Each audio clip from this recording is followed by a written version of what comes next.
नमस्कार दोस्तों जीके के अंतर्गत प्रैक्टिस सेट का ये 52 पार्ट है। और इससे पहले पार्ट जिन भाई नहीं देखे हैं वो चैनल की प्लेलिस्ट में जाकर देख सकते हैं, और जिन भाई ने अभी तक चैनल को सब्सक्राइब नहीं करा है वो चैनल को सब्सक्राइब कर लें। चलिए क्वेश्चन नंबर 1।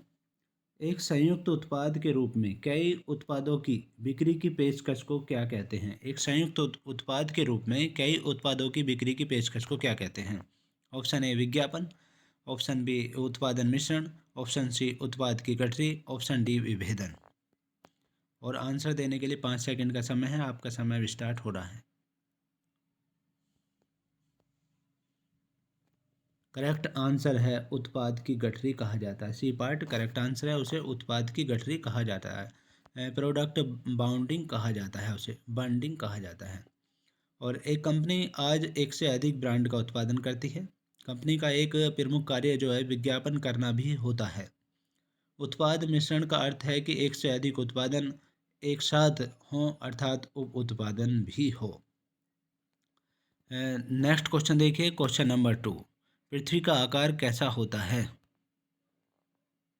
चपटा, सी पूर्ण गोल, डी चपटा गोल।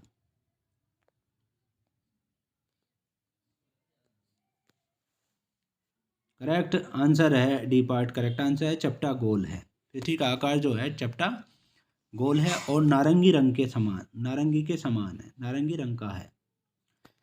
पृथ्वी आकार में जो है 5वां सबसे बड़ा ग्रह है। पृथ्वी जो आकार में 5वां सबसे बड़ा ग्रह है। यह अपने अक्ष पर जो है 23.5 अंश झुकी हुई है। अपने अक्ष पर यह सौरमंडल का एकमात्र ग्रह है जिस पर जीवन है। और पृथ्वी का एकमात्र उपग्रह जो है चंद्रमा है। पृथ्वी का एक ही उपग्रह है, वो चंद्रमा है। आकार एवं बनावट की दृष्टि से पृथ्वी शुक्र के समान है, इसलिए इसे शुक्र की जुड़वा बहन भी कहा जाता है। पृथ्वी को शुक्र की जुड़वा बहन भी कहा जाता है। और जल की उपस्थिति के कारण इसे नीला ग्रह भी कहा जाता है। जल की उपस्थिति के कारण इसे नीला ग्रह कहा जाता है। पृथ्वी का विषुवतीय व्यास जो है, विषुवतीय व्यास पृथ्वी का वो 12,756 किलोमीटर है। 12,756 विषुवतीय व्यास जो है इसका इतना है। और ध्रुवों पर जो व्यास है वो है 12,714 किलोमीटर। ध्रुवों पर व्यास है 12,714 किलोमीटर है। नेक्स्ट क्वेश्चन देखिए, क्वेश्चन नंबर 3। अरुणा आसफ अली को कहाँ भारतीय राष्ट्रीय कांग्रेस ध्वज फहराने के लिए याद किया जाता है?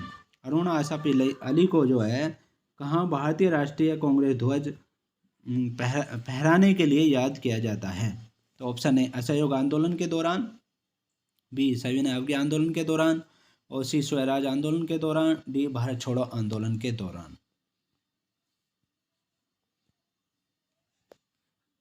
करेक्ट आंसर है भारत छोड़ो आंदोलन के दौरान जो है भारतीय राष्ट्रीय कांग्रेस ध्वज फहराने के लिए याद किया जाता है अरुणा आसफ अली को। और भारत छोड़ो आंदोलन की शुरुआत जो है 8 अगस्त 1942 ईस्वी को हुई थी।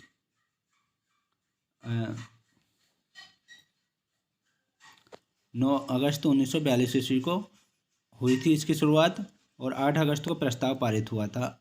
9 अगस्त को इसकी शुरुआत होनी थी, लेकिन सुबह सुबह महात्मा गांधी जी को गिरफ्तार कर लिया था। और इसी आंदोलन में गांधी जी ने करो या मरो का नारा दिया था। नेक्स्ट क्वेश्चन देखिए, क्वेश्चन नंबर 4। मृणालिनी साराभाई किस क्षेत्र से जुड़ी थी? मृणालिनी साराभाई किस क्षेत्र से जुड़ी थी? ऑप्शन ए फिल्म अभिनेत्री, बी वैज्ञानिक, सी शास्त्रीय नृत्य, डी पार्श्व गायिका।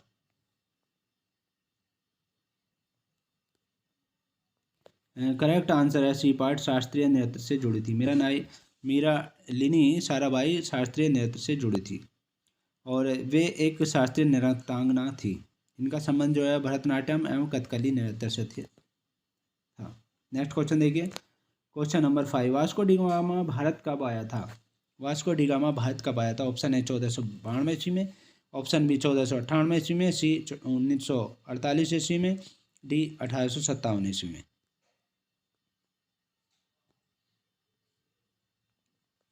करेक्ट आंसर है 1498 ईस्वी में। वास्को डी गामा 1498 ईस्वी को कालीकट बंदरगाह पहुंचा था। केरल के कालीकट बंदरगाह पर पहुंचा था और उसने भारत एवं यूरोप के बीच नए समुद्री मार्ग की खोज की थी।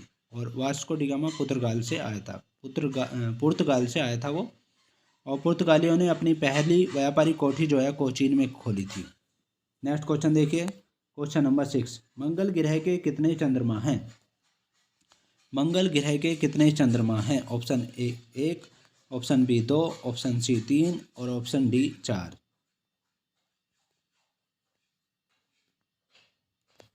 करेक्ट आंसर है 2 हैं। मंगल ग्रह के जो 2 चंद्रमा यानी उपग्रह हैं 2, और कौन कौन से हैं वो फोबोस, एक तो फोबोस और डीमोस हैं, एक दूसरा है डीमोस, ये दोनों हैं चंद्रमा के उपग्रह। और मंगल ग्रह को सूर्य की परिक्रमा करने में 687 दिन लगते हैं सूर्य की परिक्रमा करने में। और इस ग्रह को लाल ग्रह भी कहा जाता है। इसका रंग लाल जो है आयरन ऑक्साइड के कारण होता है। इसका रंग वहाँ पर जो है आयरन ऑक्साइड की मात्रा है, इसलिए लाल ग्रह होता है इसका रंग। सौरमंडल का सबसे बड़ा ज्वालामुखी जो है ओलिपस मेसी है, इसी ग्रह पर स्थित है। और वो ओलिपस मेसी सबसे बड़ा ज्वालामुखी जो है सौरमंडल का, वो इसी ग्रह पर स्थित है।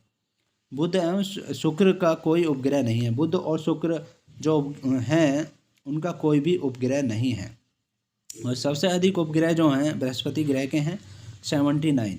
सबसे अधिक उपग्रह बृहस्पति के हैं 79 है उनकी संख्या। और पृथ्वी का एकमात्र उपग्रह चंद्रमा है। नेक्स्ट क्वेश्चन देखिए, क्वेश्चन नंबर 7, 2019 में कौन सा लोकसभा चुनाव हुआ था? 2019 में कौन सा लोकसभा चुनाव हुआ था? ऑप्शन ए 16वां, ऑप्शन बी 19वां, ऑप्शन सी 14वां, ऑप्शन डी 17वां। 2009 में 17वां इलेक्शन हुआ था, लोकसभा का चुनाव 17वां हुआ था ये, और मोदी जी की सरकार दोबारा से बनी थी। और आगे देखिए क्वेश्चन नंबर 8, दामबुला का स्वर्ण मंदिर कहाँ पर पाया जाता है? दामबुला का स्वर्ण मंदिर कहाँ पर पाया जाता है? ऑप्शन ए अमृतसर में, बी श्रीलंका में, सी इंडोनेशिया में, डी मलेशिया में।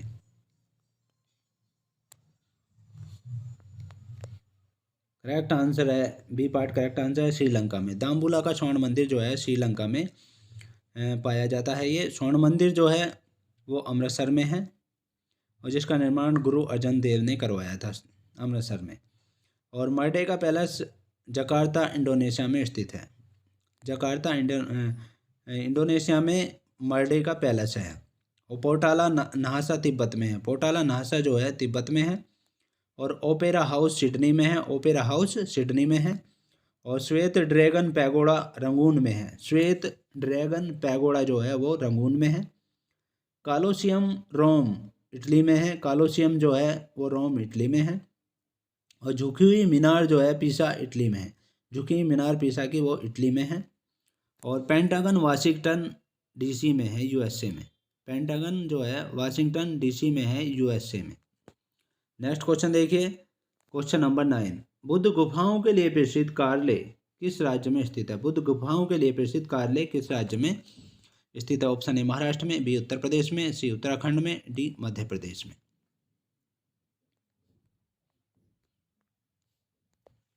करेक्ट आंसर है महाराष्ट्र में है। बुद्ध गुफाओं के लिए प्रसिद्ध है कार्ले, महाराष्ट्र राज्य में है। नेक्स्ट क्वेश्चन देखिए, क्वेश्चन नंबर 10, भारत की आज़ादी की लड़ाई के दौरान करो या मरो का नारा किसने दिया था? जैसा मैंने पीछे बताया था आपको, भारत की आज़ादी की लड़ाई के दौरान करो या मरो का नारा किसने दिया था?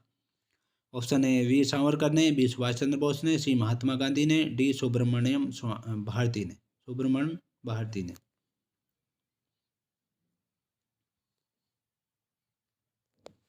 करेक्ट आंसर है महात्मा गांधी जी ने दिया था। ये करो या मरो का नारा महात्मा गांधी ने दिया था। 1942 में भारत छोड़ो आंदोलन के दौरान ये दिया था। दिल्ली चलो और तुम मुझे खून दो, मैं तुम्हें आज़ादी दूंगा का नारा जो है नेताजी सुभाष चंद्र बोस ने दिया था। दिल्ली चलो और तुम मुझे खून दो, मैं तुम्हें आज़ादी दूंगा का नारा नेताजी सुभाष चंद्र बोस ने दिया था। भारत छोड़ो हे राम का नारा जो है महात्मा गांधी ने ही दिया था। और पूर्ण स्वराज का नारा जो है जवाहरलाल नेहरू ने दिया था, पूर्ण स्वराज का नारा। और संपूर्ण क्रांति का नारा जो है जयप्रकाश नारायण ने दिया था। संपूर्ण क्रांति का नारा जयप्रकाश नारायण ने दिया था। और वंदे मातरम का नारा बंकिम चंद्र चटर्जी ने दिया था, वंदे मातरम का नारा। और सारे जहाँ से अच्छा हिंदुस्तान हमारा का नारा जो है इकबाल ने दिया था। सारे जहाँ से अच्छा हिंदुस्तान हमारा का नारा इकबाल ने दिया था। नेक्स्ट क्वेश्चन देखिए, क्वेश्चन नंबर 11, हमारी आंखों में लेंस का क्या काम है? हमारी जो आंखें होती हैं उसमें लेंस का क्या काम होता है? ऑप्शन ए आंखों को ढकना, बी मस्तिष्क को छवियों के संदेश भेजना, सी आंख की फोकस दूरी को बदलना, डी चोट से आंखों की रक्षा करना। करेक्ट आंसर है आंख की फोकस दूरी को बदलना। हमारी आंखों में लेंस का काम है। और लेंस दो प्रकार के होते हैं, एक तो उत्तल और एक अवतल लेंस। लेंस की क्षमता का मात्रक एसआई मात्रक जो है डायोप्टर होता है। एसआई मात्रक लेंस की क्षमता का एसआई मात्रक डायोप्टर होता है।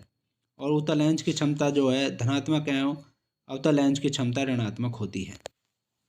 स्पष्ट दृष्टि की न्यूनतम दूरी, जो स्पष्ट दृष्टि हम देख सकते हैं उसकी न्यूनतम दूरी 25 सेंटीमीटर है। निकट दृष्टि दोष जो है, निकट दृष्टि दोष मायोपिया कहते हैं जिसे, उसके निवारण के लिए उपयुक्त फोकस दूरी के अवतल लेंस का प्रयोग किया जाता है। और निकट दृष्टि दोष में क्या होता है कि दूर की वस्तुएं जो हैं साफ नहीं दिखाई देती हैं।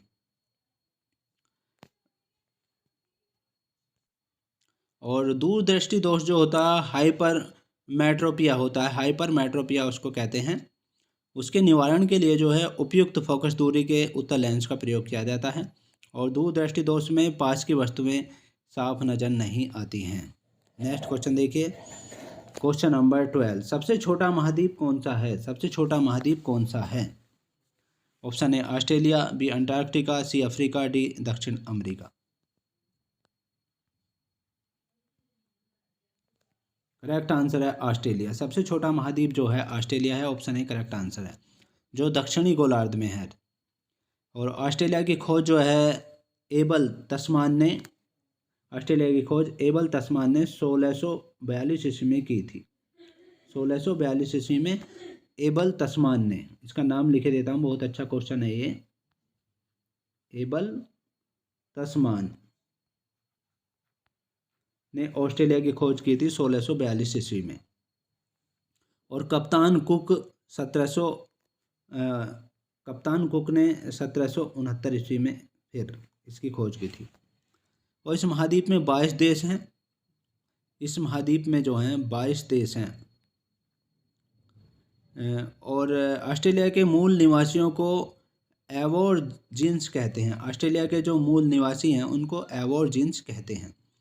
ऑस्ट्रेलिया महाद्वीप में एक भी ज्वालामुखी नहीं है। ऑस्ट्रेलिया महाद्वीप ऐसा है जिसमें एक भी ज्वालामुखी नहीं है। ऑस्ट्रेलिया महाद्वीप को the land of golden fleece, the land of golden fleece और लैंड ऑफ कंगारू और प्यासी भूमि का देश कहा जाता है। ऑस्ट्रेलिया देश को, महाद्वीप को। और अंटार्कटिक महाद्वीप जो है विश्व का 5वां बड़ा महाद्वीप है। अंटार्कटिक महाद्वीप विश्व का 5वां बड़ा महाद्वीप है। और अफ्रीका महाद्वीप जो है विश्व का दूसरा सबसे बड़ा महाद्वीप है। और विश्व का सबसे बड़ा महाद्वीप जो है एशिया महाद्वीप है, दूसरा अफ्रीका महाद्वीप है। और कालाहारी मरुस्थल जो है अफ्रीका महाद्वीप में है। दक्षिणी अमेरिका विश्व का चौथा बड़ा महाद्वीप है। दक्षिणी अमेरिका जो है विश्व का चौथा बड़ा महाद्वीप है। नेक्स्ट क्वेश्चन देखिए, क्वेश्चन नंबर 13, हैकर से क्या तात्पर्य है? हैकर से क्या तात्पर्य है? हैकर जो होते हैं उनसे तात्पर्य क्या है? ऑप्शन ए वह व्यक्ति जो सड़क के किनारे फुटपाथ पर या गलियों में माल बेचता है, बी वह व्यक्ति जो डाटा तक अनधिकृत पहुंच प्राप्त करने के लिए कंप्यूटर का उपयोग करता है, यानी डाटा तक बगैर कानूनी तौर से पहुंच प्राप्त करने के लिए कंप्यूटरों का उपयोग करता है। और सी है वह व्यक्ति जो केवल ऑनलाइन कंप्यूटर बेचता है। और डी इनमें से कोई नहीं। करेक्ट आंसर है बी पार्ट, वह व्यक्ति जो डाटा तक अनधिकृत पहुंच प्राप्त करने के लिए कंप्यूटरों का उपयोग करता है। ये करेक्ट आंसर है, वो हैकर होता है। और कंप्यूटर का पितामह जो है चार्ल्स वेबेज को कहा जाता है। चार्ल्स वेबेज को कहा जाता है कंप्यूटर का पितामह। और 2 दिसंबर को कंप्यूटर साक्षरता दिवस मनाया जाता है, 2 दिसंबर को। और भारत में निर्मित प्रथम कंप्यूटर जो है सिद्धार्थ है। और माइक्रो प्रोसेसर चतुर्थ पीढ़ी का कंप्यूटर है। माइक्रो प्रोसेसर जो है चतुर्थ पीढ़ी का कंप्यूटर है। कंप्यूटर अशुद्धि जो होती है उसको बग कहा जाता है, BUG बग। कहा जाता है, BUG बग कहा जाता है। और इसको हिंदी में लिखते हैं बैग है बग, इसको हिंदी में बग लिखते हैं। और भारत में प्रथम कंप्यूटरीकृत डाकघर जो है नई दिल्ली है। नेक्स्ट क्वेश्चन देखिए, क्वेश्चन नंबर 14, विश्व क्षय रोग दिवस कब मनाया जाता है?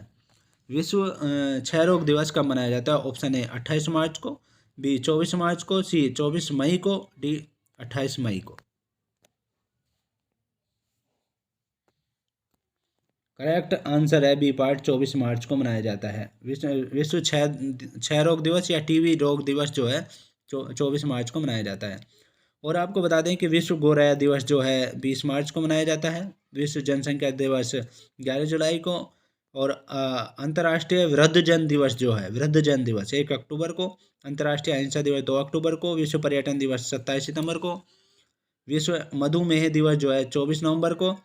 विश्व अस्थमा दिवस 11 दिसंबर को मनाए जाते हैं। नेक्स्ट क्वेश्चन देखिए, क्वेश्चन नंबर 15, किसी तत्व का परमाणु भार ज्ञात करने के लिए निम्नलिखित में से किसके साथ उस तत्व के परमाणु भार की तुलना की जाती है? किसी तत्व का परमाणु भार ज्ञात करने के लिए निम्नलिखित में से किसके साथ उस तत्व के परमाणु भार की तुलना की जाती है? ऑप्शन ए ऑक्सीजन की, बी कार्बन की, सी हाइड्रोजन की, डी नाइट्रोजन की। करेक्ट आंसर है हाइड्रोजन की। किसी भी तत्व का परमाणु भार ज्ञात करने के लिए हाइड्रोजन तत्व के परमाणु भार की तुलना की जाती है। नेक्स्ट क्वेश्चन देखिए, क्वेश्चन नंबर 16, सर्वाधिक ऑस्कर पुरस्कार जीतने वाले पुरुष रिकॉर्ड किसके नाम पर है? सर्वाधिक ऑस्कर पुरस्कार जीतने वाले पुरुष रिकॉर्ड किसके नाम पर हैं? ऑप्शन ए वाल्ट डिज्नी के, बी स्टीवन स्पीलबर्ग के, और सी रिडले स्कॉट के, डी जोसेफ एम न्यूमैन के। करेक्ट आंसर है वाल्ट डिज्नी के नाम है। सबसे ज़्यादा ऑस्कर पुरस्कार जो जीते हैं वो वाल्ट डिज्नी ने जीते हैं। और ऑस्कर अवार्ड जो है इसका सबसे बड़ा अवार्ड फिल्म क्षेत्र का है, ये माना जाता है फिल्म क्षेत्र का सबसे बड़ा ऑस्कर अवार्ड है। और यह अवार्ड जो है 1929 से दिया जाता है। 1929 में इसकी स्थापना हुई थी, तब से ये दिया जाता है। और ऑस्कर पुरस्कार अमेरिका द्वारा दिया जाता है। और इसके बाद जो है ग्रैमी अवार्ड संगीत क्षेत्र का सर्वोच्च पुरस्कार है। ग्रैमी अवार्ड जो है वो संगीत क्षेत्र का सबसे बड़ा पुरस्कार है, ग्रैमी अवार्ड। और यह पुरस्कार 1958 ईस्वी से दिया जाता है। ग्रैमी अवार्ड जो है संगीत क्षेत्र का वो 1958 ईस्वी से दिया जाता है। ग्रैमी पुरस्कार भी ये भी अमेरिका द्वारा ही दिया जाता है। और कांस जो होता है कांस फिल्म उत्सव, इसका संबंध फ्रांस से है। ये फ्रांस द्वारा दिया जाता है। कांस जो होता है ये फ्रांस द्वारा दिया जाता है। और वाफ्टा फिल्म उत्सव जो है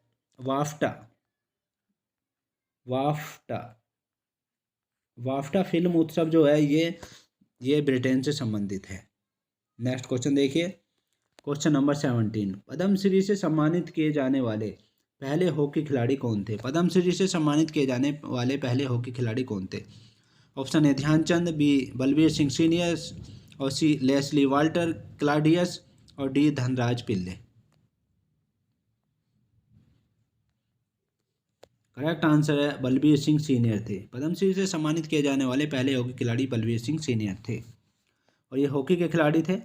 और हॉकी भारत का राष्ट्रीय खेल है। हॉकी का जादूगर जो है मेजर ध्यानचंद जी को कहा जाता है। और उन्हीं के जन्मदिन के अवसर पर जो है राष्ट्रीय खेल दिवस मनाया जाता है, 29 अगस्त को मनाया जाता है हर साल। और ध्यानचंद को भारत रत्न देने की बार बार किया जा रहा है, ये बात बार बार किया जा रहा है। और धनराज पिल्ले भारतीय हॉकी का कप्तान रह चुके हैं। नेक्स्ट क्वेश्चन देखिए, क्वेश्चन नंबर 18, निम्नलिखित में से एथेनॉल किससे प्राप्त किया जाता है? निम्नलिखित में से एथेनॉल किससे प्राप्त किया जाता है? ऑप्शन ए चावल से, बी सूरजमुखी से, सी गन्ने से, डी पेट्रोल से।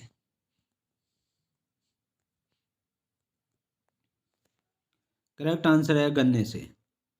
एथेनॉल जो प्राप्त किया जाता है वो गन्ने से प्राप्त किया जाता है। और गन्ने की खोज से बिजली प्राप्त की जाती है। गन्ने की खोज से बिजली बनाई जाती है दोस्तों। और चावल में थायमीन पाया जाता है। चावल में जो होता है थायमीन होता है। और बायोडीजल, करंद, सूरजमुखी, जेट्रोफा, पैगामिया, अंडी आदि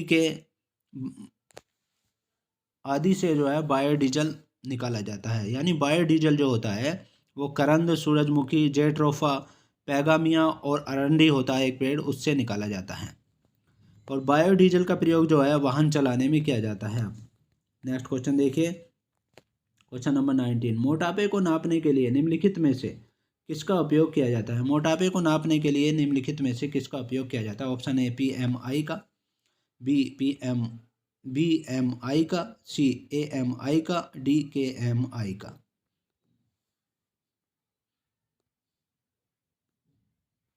करेक्ट आंसर है BMI का प्रयोग किया जाता है। मोटापे को नापने के लिए BMI का प्रयोग किया जाता है। BMI का मतलब है body mass index, body mass index होता है। और IBC की संख्या जो है IBC, रेड ब्लड कार्पल्स यानी लाल रक्त कणिकाओं की संख्या जो है हीमोसाइटोमीटर से ज्ञात की जाती है, हीमोसाइटोमीटर से ज्ञात की जाती है। और रेन गेज से वर्षा का मापन किया जाता है, रेन गेज से वर्षा जो होती है ये उसका मापन किया जाता है। बैरोमीटर से वायुमंडलीय दाब मापा जाता है। और मैनोमीटर से गैस का दाब ज्ञात किया जाता है, मैनोमीटर जो होता है उससे गैस का दाब ज्ञात किया जाता है। नेक्स्ट क्वेश्चन देखिए, क्वेश्चन नंबर 20। लीवर पर वह बिंदु कौन सा है जो अपने स्थान पर स्थिर रहता है? लीवर पर वह बिंदु कौन सा है जो अपने स्थान पर स्थिर रहता है? ऑप्शन ए प्रियास, बी भार, सी फलक्रम, डी कोर।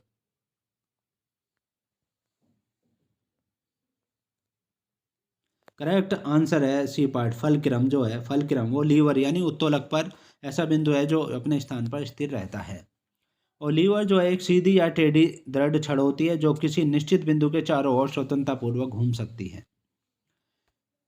और लीवर के 3 बिंदु होते हैं, एक तो आलंब, फैलक्रम, फलक्रम होता है आलम्ब, आलंब को कहते हैं फलक्रम। और जिस निश्चित बिंदु के चारों ओर उत्तोलक की छड़ सफलतापूर्वक घूम सकती है इसके चारों ओर। और आयाम होता है इफोर्ट कहते हैं इसे इंग्लिश में, आयाम। उत्तोलक के उपयोग में लाने के लिए उस पर जो बल लगाया जाता है वो आयाम होता है। भार, लोड, उत्तोलक के द्वारा जो बोझ उठाया जाता है अथवा रुकावट हटाई जाती है उसे भार कहते हैं। और उत्तोलक 3 प्रकार के होते हैं, प्रथम, द्वितीय और तृतीय श्रेणी के लीवर यानी उत्तोलक, उत्तोलक को लीवर कहा जाता है। नेक्स्ट क्वेश्चन, तो ये थे बहुत ही महत्वपूर्ण क्वेश्चंस टेस्ट सीरीज के तौर पर। तो नेक्स्ट वीडियो में आपसे, नेक्स्ट पार्ट में आपसे फिर मुलाकात होगी, तब तक के लिए शुक्रिया, थैंक्स सो मच।